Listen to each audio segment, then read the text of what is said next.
Tenemos que entender que para que nuestra memoria funcione bien requiere de un ciclo que empieza por poner una atención adecuada. Cuando yo pongo una adecuada atención, puedo grabar la información y luego recordarla. ¿Qué ocurre en estas personas? Dicen, me falla la memoria, no me acuerdo bien lo que estoy haciendo.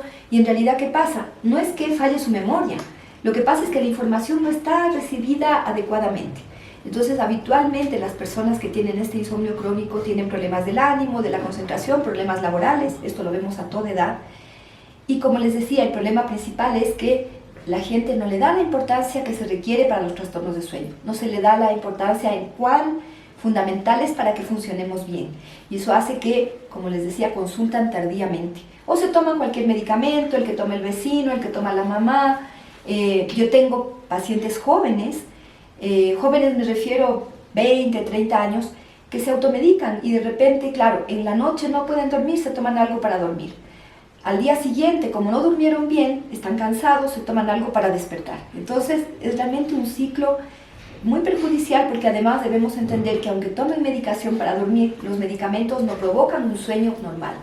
Provocan un sueño diferente a lo que debería ser el sueño normal. Ahora, ¿qué otro tipo aparte del insomnio, otro tipo de trastornos podemos conocer?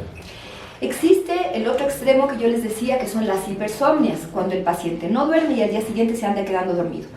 Eso provoca, y muchas veces motiva una consulta cuando ya hay un problema grave, ¿no es cierto? Del tipo de una persona que se queda dormida manejando, que a veces se queda dormida de manera incontrolable en una reunión de trabajo, que ya le provoca problemas, ese tipo de situaciones. Ahí es cuando habitualmente uno pide estos estudios de sueño. El estudio de sueño principal se llama polisomnograma basal, que es durante toda la noche. Y en este examen nosotros precisamos justamente cuánto duerme y qué pasa durante su sueño. Podemos ver diferentes alteraciones, por ejemplo, que tenga dificultades en el nivel de oxigenación que se requiere. Hay personas que tienen durante el día una oxigenación normal y el rato que se duermen son roncadores que roncan intensamente, que a veces provoca incluso disfunción de pareja, roncan mucho y de repente se quedan sin respirar. Eso se llama la apnea de sueño.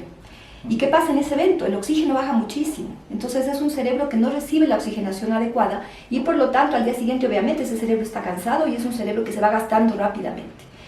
Otras causas también de problemas durante la noche se llaman parasomnias. Parasomnias se refiere a alteraciones durante el sueño en general, pero ahí podemos incluir otras que son menos frecuentes, como el sonambulismo, ¿no es cierto? Como hay un síndrome muy frecuente que se llama síndrome de piernas inquietas, en que el paciente se está tratando de quedar dormido y tiene movimientos involuntarios, podríamos decir, de una sensación de querer mover las piernas y eso hace que no se pueda quedar dormido. Entonces hay un sinnúmero de parasomnias, ahí está la narcolepsia, ¿no es cierto? Pesadillas, hay personas que tienen problemas del sueño en la que tienen trastornos de sueño REM, que se llaman, ¿no es cierto? En esa etapa del sueño dormimos.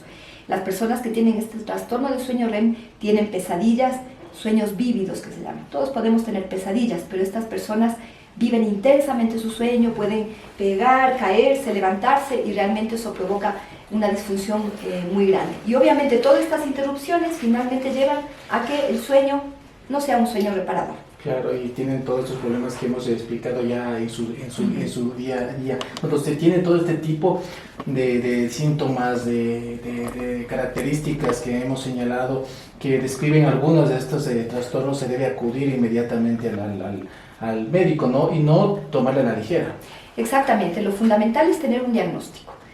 No siempre esto requiere un tratamiento de medicamentos. Hay muchas medidas que uno puede tomar y que a veces son suficientes. Esto se llama higiene del sueño. La higiene del sueño se refiere a, luego de hacer un análisis de cada caso, uno detecta qué factores ambientales, qué factores circunstanciales pueden estar interfiriendo en el sueño.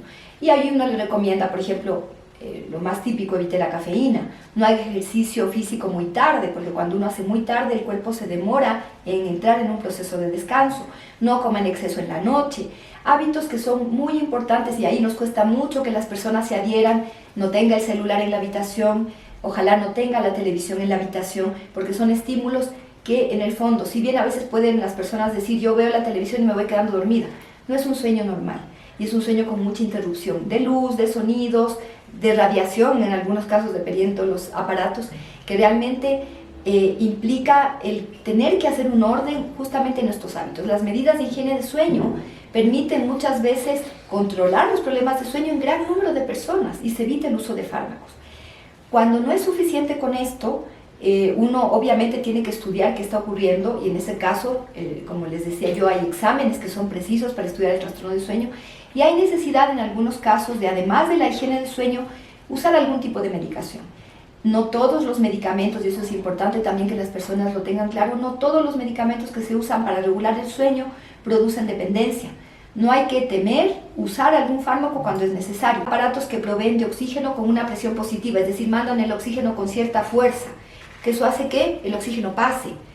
Y solamente con esas medidas, realmente, no solo que en el examen vemos cómo sube la oxigenación, sino que realmente la persona nota el cambio en su día a día. Y eso hace que sea tan importante el tener un diagnóstico muy claro.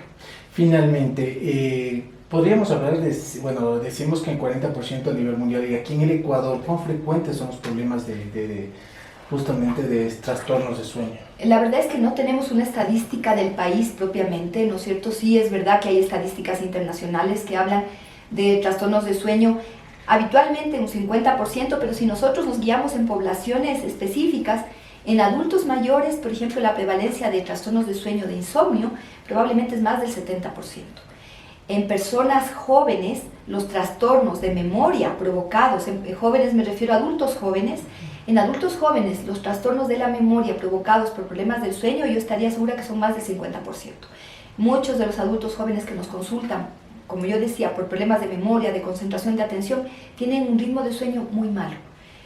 Sea primariamente o secundario algo, pero realmente cuando uno maneja el problema de sueño, que sería la causa del otro, el enfoque es muy diferente, la mejoría en su vida diaria también es realmente significativa, no solo en el momento en que el paciente consulta, a largo plazo. Estas son medidas, y eso es lo importante, como yo insisto, en tener un diagnóstico, pero más allá de eso, el tener hábitos de vida ordenados.